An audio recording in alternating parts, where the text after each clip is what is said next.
Have you ever been told you're too independent, too quiet, or hard to read? Maybe people say you don't need anyone. Maybe you pride yourself on handling everything alone. Maybe you've learned not to expect much from others. What if I told you that these traits, the ones you sometimes question about yourself, might have been shaped by something subtle and invisible, emotional neglect? Emotional neglect isn't about dramatic trauma. It's about what didn't happen, the comfort that wasn't offered, the feelings that weren't noticed, the reassurance that never came. And here's the empowering truth. Many of the traits formed in emotionally neglectful environments aren't weaknesses. They're adaptations, survival strategies, hidden strengths. Today, we're exploring the hidden effect of emotional neglect and the 6 traits it often creates. You may recognize yourself in more than one. Number 1, extreme self-reliance. Psychology shows that when children learn their emotional needs won't be consistently met, they adapt by turning inward. They become their own comfort, their own problem solver. As an adult, this can look like fierce independence. You rarely ask for help. You handle crises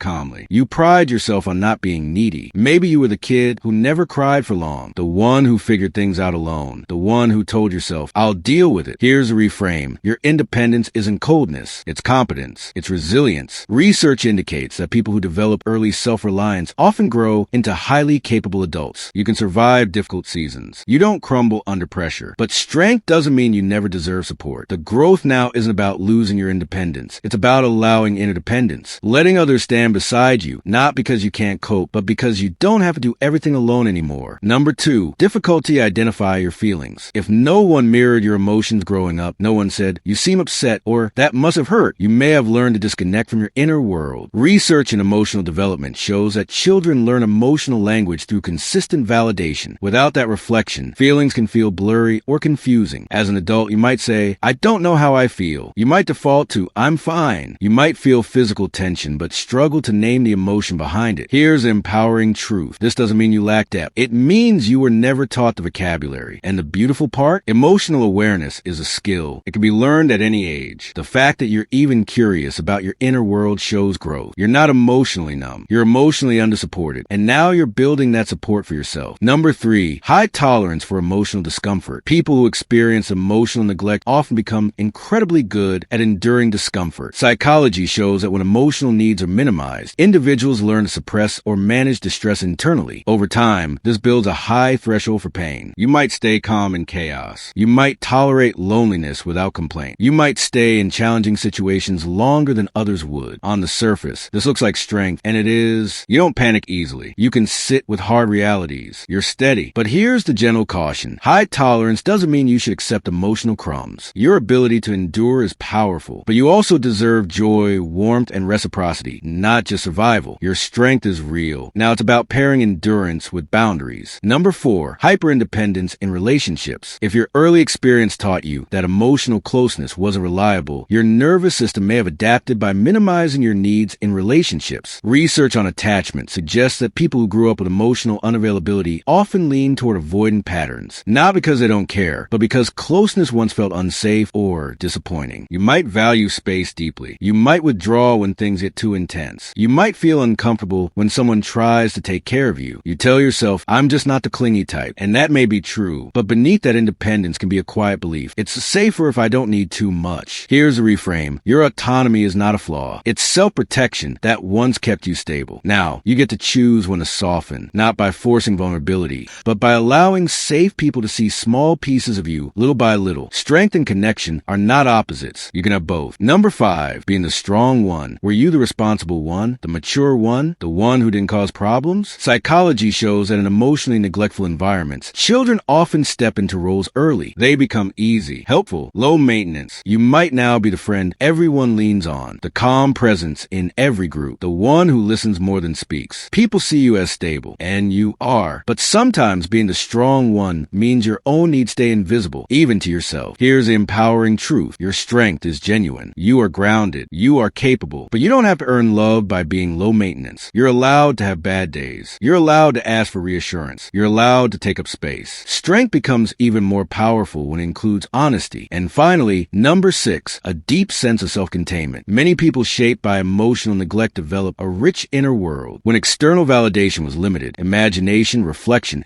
and self-observation became safe spaces. Research indicates that solitude, when chosen rather than forced, can enhance creativity and self-awareness. You might enjoy being being alone. You might think deeply about life. You might feel different, observant, introspective, quietly analytical. This self-containment isn't isolation. It's depth. You learn to sit with yourself. And not everyone can do that. The growth now isn't about becoming more outward. It's about letting others witness that depth when it feels safe. So if you recognize yourself in these traits, pause for a moment. Nothing is wrong with you. Your independence, your emotional endurance, your quiet strength. These were intelligent adaptations. Your younger self did exactly what they needed to do to survive. And now, as an adult, you have a new opportunity. Not to erase those traits, not to shame them, but to gently expand them, to turn survival skills into conscious strengths, to allow support without losing independence, to feel deeply without being overwhelmed, to be strong and supported. Emotional neglect may have shaped you, but it does not define your future. If this resonated with you, know that you're not alone, and your awareness is already a sign of healing. Subscribe for more psychology insights that help you understand yourself on a deeper level, not to fix who you are, but to empower who you're becoming. Your traits aren't accidents, they're stories, and you're allowed to write the next chapter with compassion.